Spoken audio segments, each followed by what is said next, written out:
My name is Earl Middleton, and I'm your spiritual trainer. I used to lead congregations, and now I'm here to lead you to become the best spiritual athlete you can be so that you can live all the years God has promised you, if you want to. Now, I'm recording this on July 1st, the first day of NBA free agency, and I'm a lifelong Knick fan. So I'm a little bummed right now because just found out that Mitchell Robinson signed a 3-year, almost $48 million contract to go to the Boston Celtics of all teams. The Celtics, they don't really need Mitchell Robinson. They already have Nehemias Queta, who does essentially the same thing. This is more a signing away from the Knicks than it is a signing to the Celtics. This is more about the Celtics trying to hurt the Knicks than it is to help themselves. So now the Knicks will have to scour the NBA and the overseas leagues to find somebody who can help Karl Anthony Towns, because also learned today that Ariel Hukporti, the third center on the depth chart, has signed with the Philadelphia 76ers on a one-year deal. So that leaves the Knicks really thin at the center position, leaving only Jeremy Sohan as a penciled-in backup center. Now, I love Sohan, but he just doesn't have enough size to help on the boards. But I have confidence in this front office that they will find someone who can fill the gap. And let's not forget that we have TJ Jemison, who has been itching for more playing time. So maybe this is his opportunity to get in there and show us what he can do. But enough about the Knicks for today. I'm not one of those bandwagoners. I've been a Knicks fan since 1970. That's right. I remember seeing the first two championships, the 70 championship and the 73 championship. And I've been with this team, riding with them through the dark days. You guys remember Jesse Dark. He was a starting two guard for the Knicks back in the 70s. You guys remember John Gianelli. He was their starting center. Most of you don't remember Ken the Animal Bannister. And my boy Toby Knight from Port Jefferson, Long Island. I've ridden with the Knicks all these years, and I'm never getting off the bandwagon. But you'll hear more about them later on. In one of my upcoming videos, I'm going to take you with me to the gym, where I'm going to be sporting all my Knick gear as we go to the basketball court. But today I want to introduce you to one of the things that I do to promote and protect longevity in my life, because I want to live as long as God has promised. And I know most of you have heard that our lifespan is 70, and if by reason of health and strength, 80 years. I want to tell you that that is a misunderstanding of the scriptures, because that comes out of the Psalms, and it was not meant to line out a threshold for lifespan. Actually, God had already done that in Genesis 6:3. He says, "My spirit shall not always strive with man, yet his days shall be 120 years." That's right. God promises us 120 years. Because it's right there in the text, I take God at his word, and I believe that I am able to live to 120. And so I'm taking that seriously. And I'm doing everything I can to experience the fullness of God's promise in my life. And if you want to experience the fullness of God's promise in your life, then I want you to ride with me, because we're going to learn how to take care of our bodies and take care of our minds and take care of our souls and take care of our spirits, so that we can get to that full 120-year threshold. Now, if this video speaks to you and helps you to get to a place you want to get to, then I want you to subscribe to the channel, and I want you to like the video so that it can hit the algorithm, so that other people can see it, so it can grow, so I can stick around and help you get to your best self, become the best spiritual athlete you can be. And so one of the first things I want to recommend is that you get a timer and put it on your wrist and put it on your phone and put it on your computer and your iPad and whatever other electronic item you have that will help you to track how many days and months and years you have left according to the promise. That's right. I have on my wrist death day, the day that I am expected to die if I live to 120. I have on my wrist a graphic indicator of my death day. That is the day that I am scheduled to die if I were to live a full 120 years. So I have a countdown clock on my wrist, which reminds me of how much time I have left to enjoy the world that God has given us, to fulfill my promise, to achieve my purpose, to do everything that God has put me on this planet to do. And because I know the clock is ticking, I can't waste time. And so, according to my death day, I've got 55 years and 6 months left, and I want to live those 55 years fully and completely. And in order to do that, I've got to take care of this body. Now, if you want this app that I am referring to, I want you to write in the comments, send me the app, and I'll send you a link to this same app that you can put on your phone, you can put on your all your electronic devices, and it will help you to remember how much time you have left and do what God has already told us in His Word to do, which is to number our days so that we can redeem the time because the days are evil. So to all my fellow spiritual athletes and those who are pursuing spiritual athleticism, those of you who want to live overcoming spiritual lives, those of you who want to take on the challenge of life and win, especially those of you who live in the Los Angeles area like I do, I want you to hop on board with me. This is going to be a fun ride. It's going to be a fulfilling ride, and it's going to actually help you get to the fullest life possible. So today is one of my off days. I don't lift every day, but I do lift. I lift for longevity. I lift so that I can burn fat, so that I can increase my metabolism, so that I can have strength, muscle mass, so that I can do the things that I want to do into my later years. Now, I'm 64 years old, and I want to be doing the same things that I'm doing right now at 64 when I'm 74 and 84 and 94 and 104 and 114. I want to still be able to dribble a basketball up the court and pull up from the three-point line and swish a jumper. I'll be able to do that if I keep doing what I'm doing right now. And you'll be able to do similar things if you begin to do these things that I'm doing and some of the other things that we'll be talking about going forward. Now, I played college basketball and was exposed to training programs that helped me to build cardio endurance and also build muscle mass and strength. And many of those things I have not forgotten, but I've added to them along the way and have made sure that I remained in reasonably good condition, remained fit so that I can enjoy my life going forward. We see so many athletes who were the picture of good health and in excellent shape while they ran up and down the court or the field. And after they retired, they let themselves go. So many guys who used to play at 200 pounds, and now when you see them after their playing career is over, they're 250 pounds. And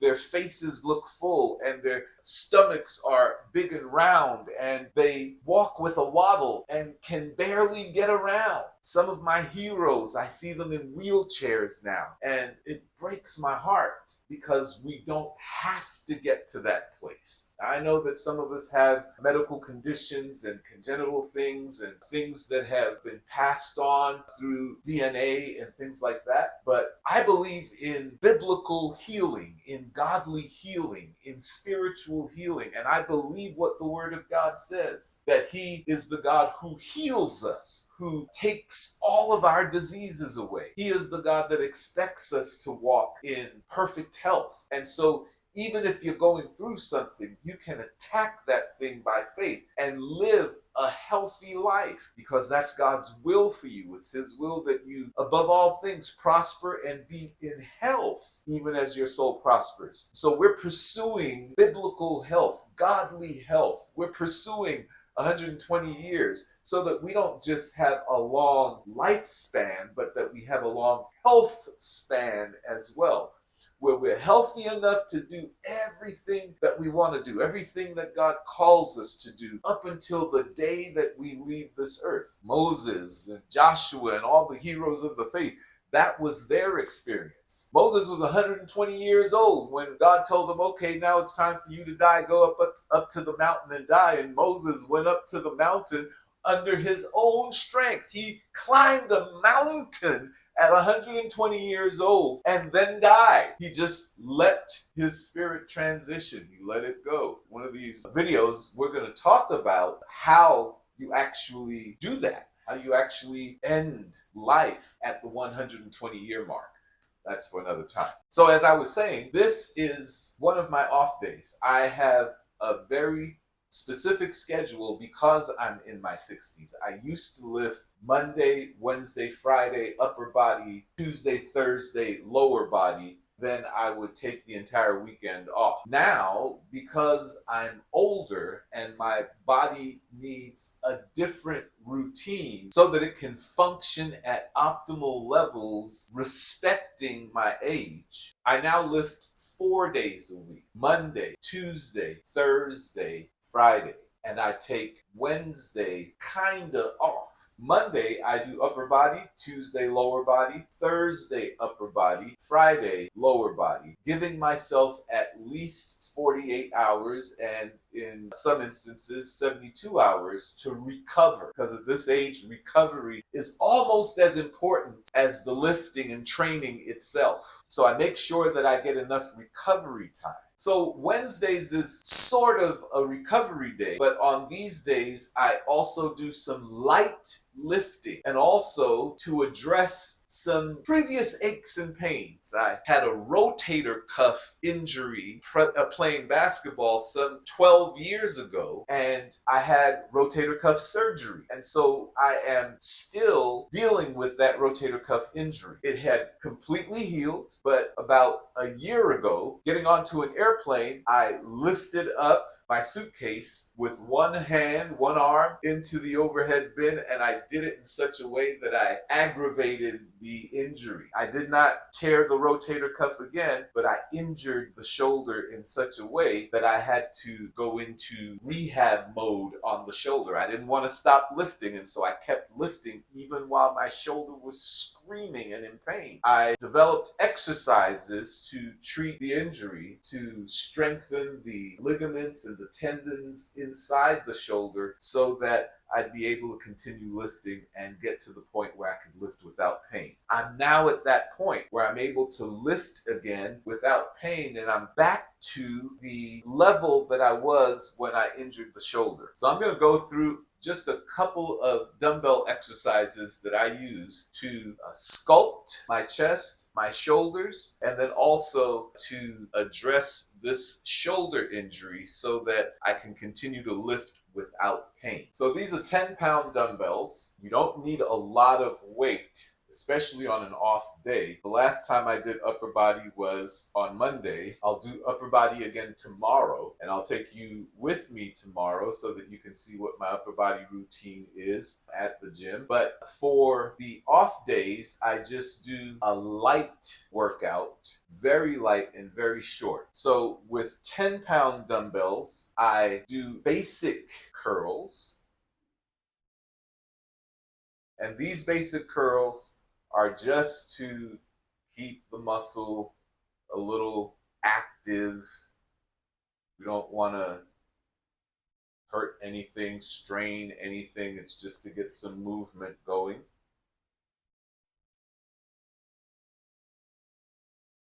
And usually what I'll do, and I'll do this next time on my next video, I have a 64-ounce bottle of water with me so that I take 5 sips or 5 swigs after every exercise so that I stay hydrated. Once I complete the curls that I just showed you, I go into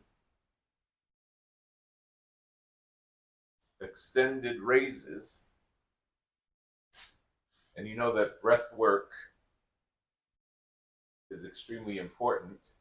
So you want to breathe while you're doing this.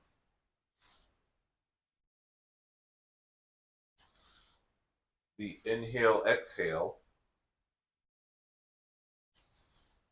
It's light enough so I'm able to do it, inhaling and exhaling without you actually hearing it, but know that I am breathing. So now I would take another 5 swigs of water and I would time my rest before going on to the next set. I use my Apple Watch and I make sure that on these exercises that I get 1 minute rest before I go into the next one. I'm doing things a little differently right now for you, but will actually be on point and consistent with my serious routine beginning tomorrow, or beginning when I take you to the gym with me.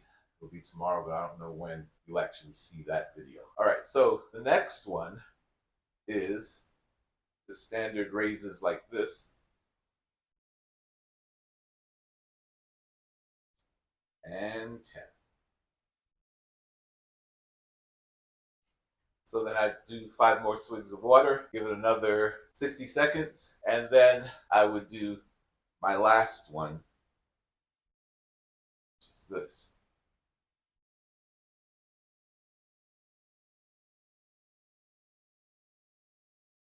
All right, that's it. I would do 3 sets of each of those exercises, and then that would be my entire workout for the day. Just a light workout, and then I would go do something cardio related. I would either go swimming, or I would go for a light run on the treadmill, or I would go to a track outdoors and do a light run on the treadmill. Light run on the track. A light run, I'm talking about just 1 mile, not trying to kill myself, not at a real breakneck pace, but 1 mile, and I'm aiming for about 12 minutes in that mile. And on a day like today, I'm not going to, so today when I'm done with this video, I'm not going to the pool, nor am I going to the track until after dinner. Where I'm going after I complete this is I'm going to the driving range and I'm going to hit some golf balls. It's cardio. It just keeps your body moving. I just read recently that one of the most important factors in longevity is movement.